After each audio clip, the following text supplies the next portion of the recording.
There is a filing cabinet in the National Archives Regional Facility in Chicago that contains an amended notation. The amendment has no date and no signature.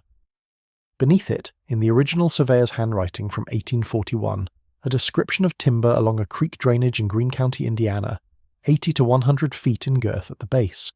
The amendment reads, "Apparent exaggeration." 112 years later, in the spring of 1953, a woman named Edna Holt died in southern Indiana at the age of 94. She had been trying for years to describe the same trees. Nobody amended her testimony, nobody recorded it either. I found the family because I was looking for something else.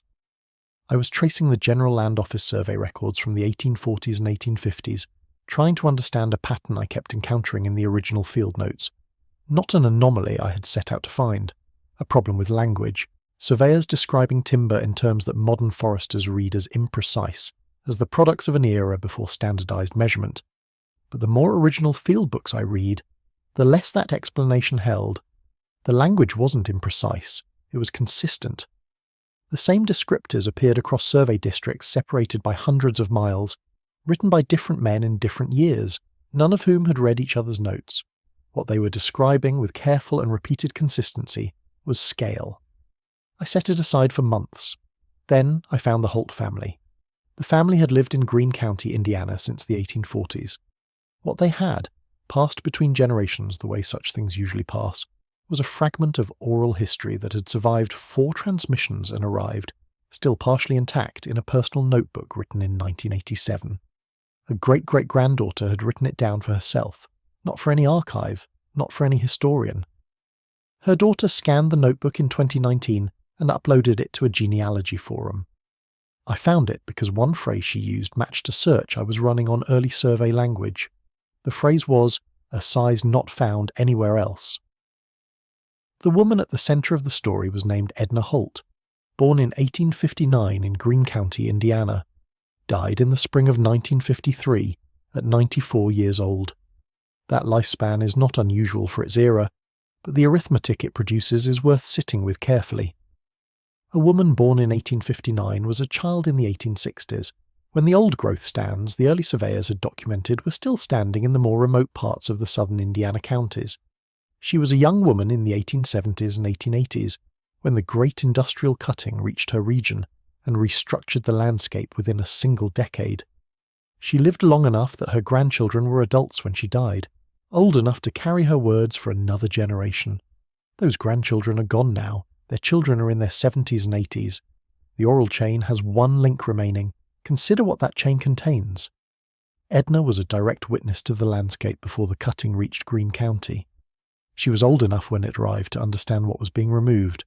She spent the following 8 decades watching the secondary growth replace it, and finding the replacement inadequate in ways she struggled to articulate. By the time she was trying to explain it to her grandchildren in the 1940s and early 1950s, she was working against 2 simultaneous problems. The vocabulary for what she had seen no longer existed because the thing itself no longer existed, and the people she was speaking to had no frame of reference for the comparison she was making because they had grown up in the world that came after. This is how first-hand testimony dies, not in a single moment, in the gap between what the witness remembers and what the listener can receive.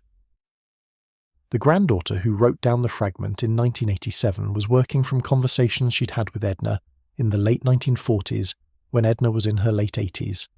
The fragment records several details. Edna described trunks so wide that she and her brothers, as children, could not see around them. She described canopy so dense that in certain parts of the wood, rain reached the ground minutes after it fell, slowed through so many layers of leaf and branch that by the time it arrived, it was barely moving. She described the sound of wind in that canopy as a sound she heard nowhere else in 94 years of living. She said it was low, lower, than wind had any right to be. Her grandchildren had no word for what she was describing. Their frame of reference was the Indiana forest of the 1930s and 1940s, secondary growth 60 years old, recovering but not recovered. Edna was not describing a forest. She was describing something that the English language of 1950 had quietly lost the vocabulary for, because the thing the vocabulary had referred to was gone. The General Land Office survey for Greene County, conducted in 1841, includes a notation in the original surveyor's handwriting describing a stand of timber along a creek drainage with trunks estimated at 80 to 100 feet in girth at the base. That notation was amended in a later hand with the words, "apparent exaggeration." The amendment has no date, it has no signature. The original notation and the amendment are both still in Record Group 49 at the National Archives Regional Facility in Chicago. Neither has been cited in any published history of Indiana's timber industry that I have been able to locate. The surveyor who wrote that notation died decades before Edna Holt was born. They never knew each other. They described the same trees. Neither of them was believed. Drive far enough into the American interior, and you will find yourself standing at the base of a formation the geological surveys classify as natural.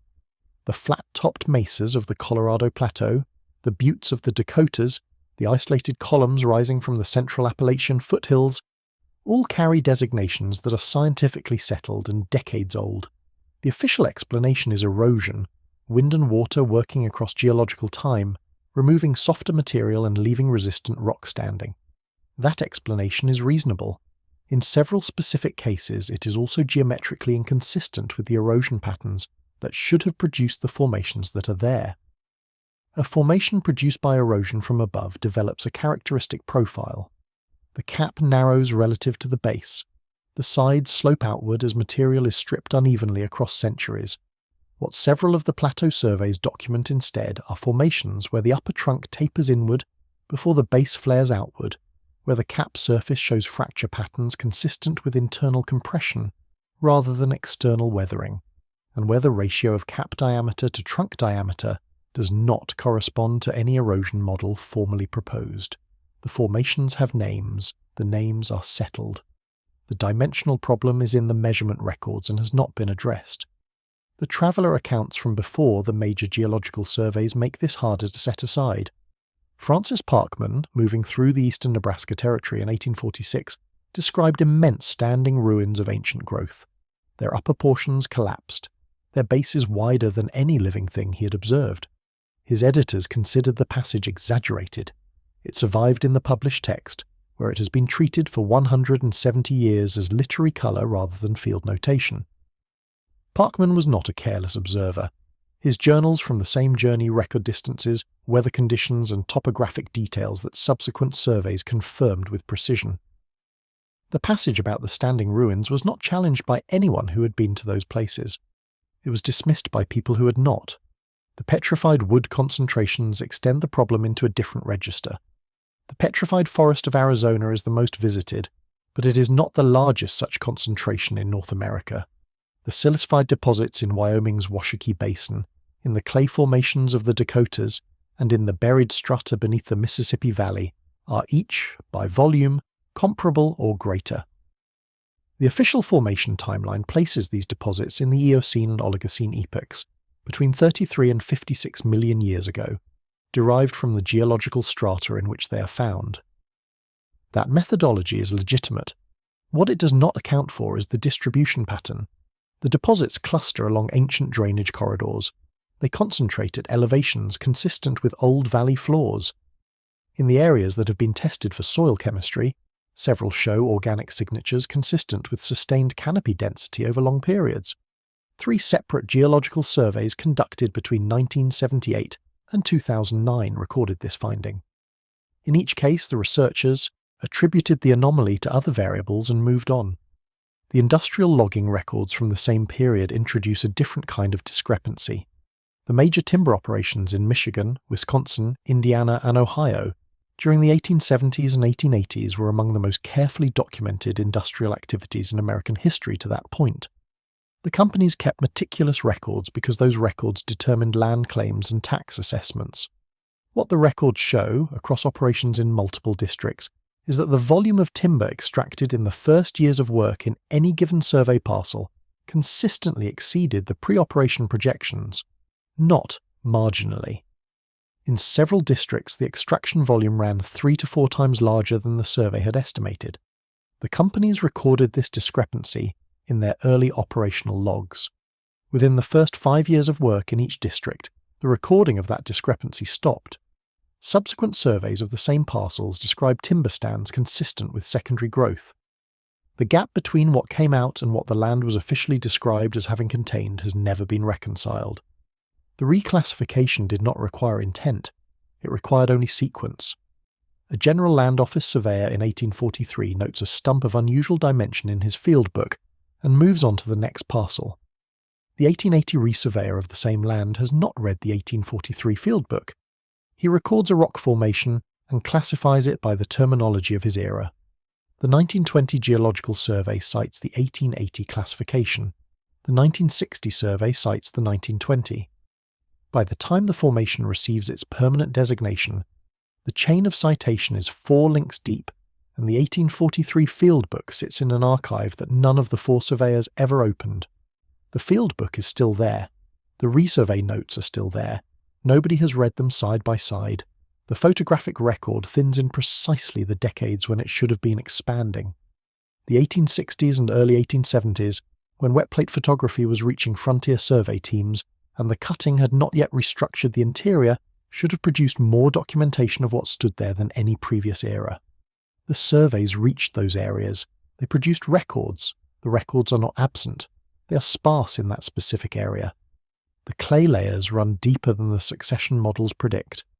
In multiple survey districts across Indiana, Illinois, and southern Michigan, subsurface excavations conducted during road and utility construction between 1910 and 1940 encountered buried organic material at depths inconsistent with any forest history the standard regional record accounts for.